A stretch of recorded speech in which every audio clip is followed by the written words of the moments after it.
조갑제 TV 시청자 여러분 안녕하십니까. 2022년 9월 29일 오후 3시 반입니다. 저는 지금 광화문 광장에 와 있습니다. 여기저기 의자가 있는데 제가 그 의자에 앉아서 저 북쪽을 보고 있습니다. 지난 8월 광화문 광장이 면적이 2배로 늘었습니다. 그래서 사람들이 다닐 수 있는 공간이 이렇게 아주 편해졌습니다. 그리고 군데군데 나무를 심었습니다. 이 나무가 몇십 년, 몇백 년 뒤에 자라야 광화문 광장이 제대로 된 모습을 찾을 수 있을 것 같은데 지금도 좋습니다. 세계에서 유명한 광장은 급조된 게 없습니다. 다 수백 년 또는 수천 년 흐르면은 거기에 좋은 건물도 들어서고 역사도 거기에 담기고 해서 유명한 세계적 광장이 된 겁니다. 흔히 세계 3대 광장이라고 하면은 브뤼셀의 그랑플라스, 그리고 베니스의 산 마르코 광장, 또 하나를 더 둔다면 아무래도 성 베드로 사원 앞에 있는 광장, 이렇게 안 되겠습니까? 이 광화문 광장도 앞으로 그런 세계적 광장이 될 수가 있다고 봅니다. 입지는 참 좋습니다. 여기에서 정면으로 보이는 게 청와대 뒷산 북악산 아니겠습니까? 저 북악산 뒤에 또 봉우리가 하나 보이죠? 당겨봅니다. 저기입니다. 저 바위가 살며시 나와 있죠. 저게 보현봉입니다. 북한산의 연봉 중에 하나가 보현봉입니다. 보현봉 높이는 700m를 넘습니다. 요 앞에 북악산은 높이가 한 300 수십 미터 되고요. 그리고 오른쪽에는 KT 건물이 이렇게 되어 있습니다. KT라고 썼네요. KT 건물.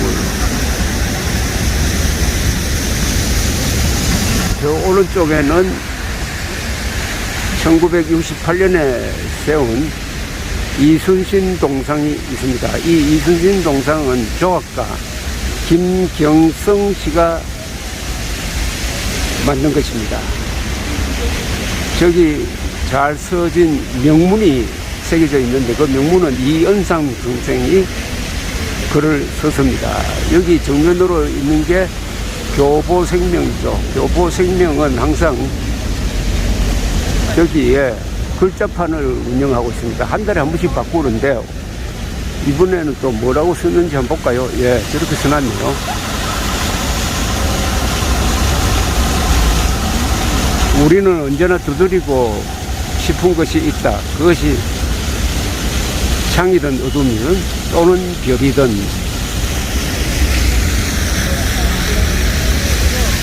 저기 나무 뒤에 가려져 있지만은 세종문화회관이 저기 있습니다.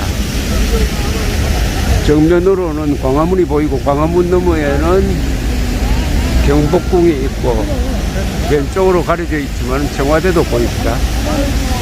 이 공간이 우리 민족사의 중심 공간입니다. 저 조선조 500여 년과 대한민국 70여 년이 여기서 연결되고 만나고 있습니다. 다만 아쉬운 것은 너무 조선조 중심으로 공간 구성을 해가지고 대한민국이 실종된 겁니다. 저 뒤에 가면은 또 세종대왕 동상이 있는데 세종대왕 동상에는 이승만 건국 대통령 동상이 있어야 합니다. 왜냐하면 이 광화문 광장은 기본적으로 대한민국의 공간입니다. 저 북쪽에, 광화문 북쪽에 있는 경복궁은 조선조의 공간이고 제가 앉아있는 이곳은 대한민국 공간이 되어야 합니다. 대한민국의 발전과 대한민국의 앞으로의 목표를 형상화한 그런 근사한 조각이라든지 동상이 여기에 들어서야 대한민국이 중심을 제대로 잡게 되는 것입니다. 이 광화문은 민족사의 정통성을 상징하는 공간이므로 이곳을 차지하는 세력이 한반도 전체의 지배자가 됩니다. 그래서 북한도 한때는 1970년대 초까지는 통일된 조국의 수도는 서울로 한다는 그런 조항까지 있었습니다. 그 뒤에 빼버렸습니다만. 그래서 서울을 지킨다는 것은 대한민국을 지키는 것이고, 대한민국을 지킨다는 것은 바로 이 광화문에서 저 등 뒤로 저 남대문까지, 서울역까지 이어지는 이 공간을 지킨다는 겁니다. 1392년에 조선조가 개국했을 때 조선조를 설계한 정도전이 바로 그 중심축을 남쪽 방향으로 설정을 했습니다. 저기 경복궁이 북한산을 등지고 자리 잡고 있습니다. 그건 뭐냐 하면은 조선의 발전 방향을 북쪽에서 남쪽으로 잡은 거죠. 남향입니다. 북향이 아니고 남향입니다. 그래서 대한민국은 그 방향대로 발전했습니다. 이 서울의 발전이 보면은 북쪽에서 남쪽으로 발전했습니다. 드디어 박정희 시대에는 한강을 건너서 강남을 만들고 이 남쪽 지향적입니다. 이 대한민국의 역사를 보면은, 우리 민족사를 보면은 북쪽에서 남쪽으로 지향하는 그런 힘이 아주 강합니다. 그래서 그 한가운데에 서울이 한강을 끼고 북한산을 등지고 있어가지고 이렇게 근사한 서울을 만들어 낸 것입니다.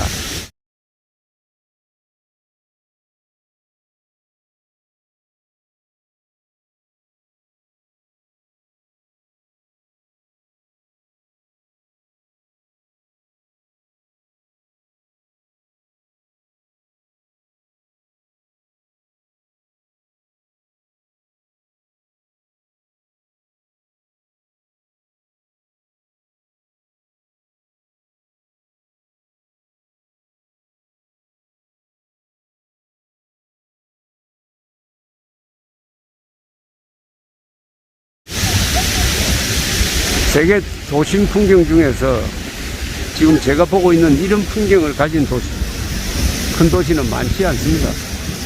청지 돌출식으로 저렇게 좋은 산이 솟아 있지 않습니까? 하나 아쉬운 것은 청와대가 옮긴 사실입니다. 청와대는 여기 있어야 민족사의 정통성을 더욱더 빛낼 수가 있습니다. 용산도 좋은 지역이지만은 민족사의 정통성을 감당할 수 있는 그런 역사성은 부족한 곳입니다. 다음 대통령이 다시 청와대로 돌아오는 것도 하나의 방법이라고 생각을 합니다. 항상 무슨 일을 하든지 중심을 잘 잡아야 합니다. 그 중심이 기준점이 되는 겁니다. 윤석열 대통령도 청와대를 무리하게 옮겨가지고 지금 용산 집무실에서 고생을 많이 하고 있습니다. 좀 허둥대는 모습입니다. 뒤숭숭한 모습입니다. 국가 중심인 대통령실이 흔들려 버리면 국가 전체가 흔들립니다. 이렇게 좋은 자리를 잡수를 해준 정도전, 물론 나중에 태종 이방원에게 참살됩니다만은 그분의 원대한 비전이 오늘의 대한민국 발전의 바탕이 되었다고 봐야 되지 않겠습니까? 하나 아쉬운 것은 저 광화문 바로 뒤에 옛날에 중앙청이 있었습니다. 그 중앙청이 나중에는 국립박물관이 되었습니다.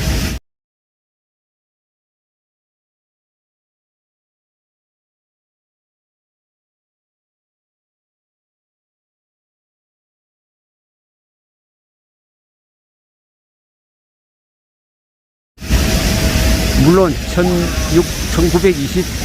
1926년에 조선 총독부로서 근무의 역사가 시작되었습니다.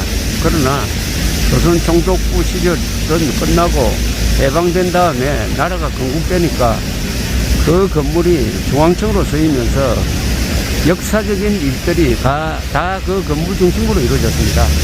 거기서 이승만 대통령, 박정희 대통령이 고민하면서 이 나라를 발전시켰습니다. 박정희 대통령의 국장이 거행된 곳이 바로 저기 지금은 없어진 중앙청 앞마당이었고, 1950년 9월 28일 국군이 해병대가 서울을 수복하고 중앙청을 다시 찾아가지고 거기에 태극기를 올리는 유명한 장면이 있습니다. 그 중앙청을 한때 조선 총독부였다고 해가지고 때려 부순 사람이 바로 김영삼 당시 대통령이었습니다. 민족정기 회복한다는 명분을 내세웠지만은 민족정기는 그런 식으로 회복이 안 되는 겁니다. 지금도 참 천추의 한입니다.